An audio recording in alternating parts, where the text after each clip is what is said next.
নির্মীয়মান বহুতলের অংশ ভেঙে পড়ে মহিলার মৃত্যুর ঘটনায় বিরাটি থেকে 4 জনকে গ্রেপ্তার করে ব্যারাকপুর আদালতে পেশ করল এয়ারপোর্ট থানার পুলিশ। নিশিদিন ডায়াগনস্টিক সেন্টার, এ কমপ্লিট ডায়াগনস্টিক সলিউশন। আমাদের ঠিকানা 144/1 সেন্ট্রাল রোড, আনন্দপুরি, ব্যারাকপুর, কলকাতা 122।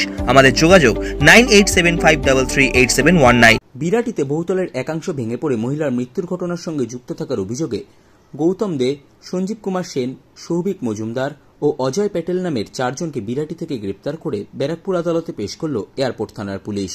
ধৃতদের বিরুদ্ধে 304 ও 288 আইপিসি ধারায় মামলা রুজু করা হয়েছে এয়ারপোর্ট থানার পুলিশের পক্ষ থেকে। কেন বিল্ডিং ভাঙলো কেন এরকম ভাবে? ওই উপর থেকে দুটো ইট খুলে পড়েছে। হ্যাঁ, একজন তো প্রাণ গেছে এরকম ভাবে। সে কি করব দাদা? আপনারা কজন মিলে বিল্ডিং করছেন? 7 জন পার্ট। আমাদের দিকের কি এরকম ভাবে একজন প্রাণ হারালো।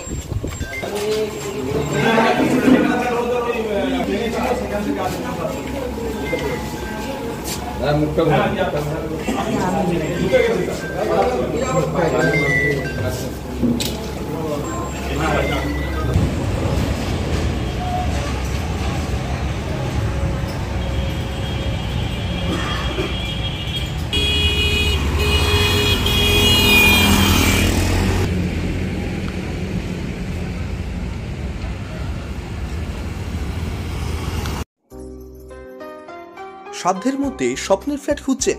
লাবণ্য গ্রুপের পক্ষ থেকে ব্যারাকপুর হরিসভা মন্দিরের নিকটে সোনাঝুরি আবাসন। থাকছে lift, top floor, set, 0% GST। এছাড়াও থাকছে ব্যাংক লোনের সুব্যবস্থা। ফ্ল্যাট বুকিং চলছে। আমাদের যোগাযোগ 7278200456।